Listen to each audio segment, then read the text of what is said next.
أعوذ بالله من الشيطان الرجيم. بسم الله الرحمن الرحيم.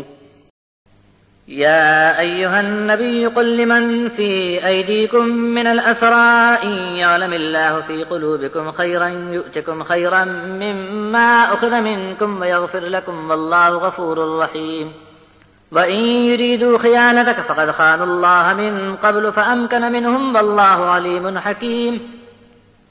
إن الذين آمنوا وهاجروا وجاهدوا بأموالهم وأنفسهم في سبيل الله والذين آووا ونصروا أولئك بعضهم أولياء بعض والذين آمنوا ولم يهاجروا ما لكم من ولايتهم من شيء حتى يهاجروا وإن استنصروكم في الدين فعليكم النصر إلا على قوم بينكم وبينهم ميثاق والله بما تعملون بصير. والذين كفروا بعضهم أولياء بعض إلا تفعلوا تكن فتنة في الأرض وفساد كبير. والذين آمنوا وهاجروا وجاهدوا في سبيل الله والذين آووا ونصروا أولئك هم المؤمنون حقا لهم مغفرة ورزق كريم.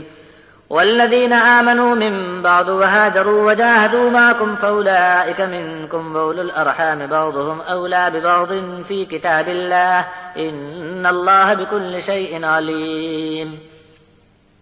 اے نبی، اپنے ان قیدیوں میں سے جو تمہارے ہاتھ میں ہیں فرما دو کہ اگر اللہ نے تمہارے دلوں کے اندر نیکی اور خیر معلوم کیا تو پھر جو کچھ تم سے لیا گیا ہے اس سے بہتر تم کو عطا کیا جائے گا اور معافی بھی مل جائے گی، اور اللہ تو واقعی بہت بہت بخشنے والا مہربان ہے۔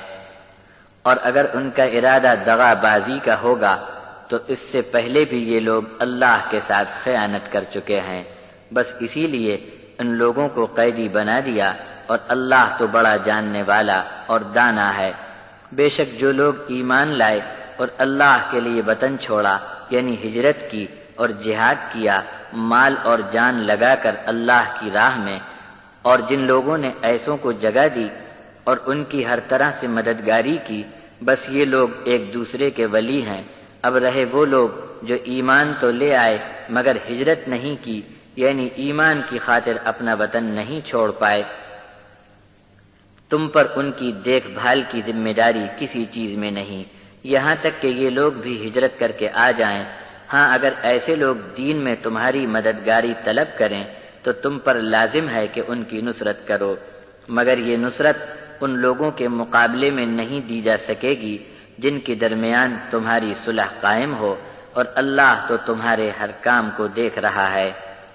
اور یہ منکر لوگ تو ایک دوسرے کے خوب مددگار بنے ہوئے ہیں، اگر تم آپس میں ایک دوسرے کے رفیق بن کر نہ رہو گے تو زمین میں فتنہ پھیلتا رہے گا اور بڑا فساد کھڑا ہوگا۔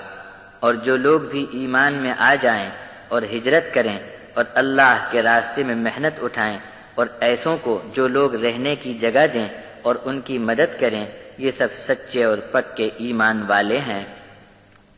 ان کے لیے گناہوں کی بخشش اور عزت والی روزی ہے۔ اور اس کے بعد بھی جو لوگ ایمان لاتے رہے اور ہجرت کریں اور تمہارے ساتھ مل کر جہاد کی محنت میں ساتھی بنے رہیں، یہ بھی تمہارے اپنے ہو چکے۔ اور ہاں یہ بھی یاد رکھو کہ رشتہ دار آپس میں اللہ کی کتاب کے قانون سے ایک دوسرے کے زیادہ حقدار ہیں، بے شک اللہ ہر چیز کو خوب جاننے والا ہے۔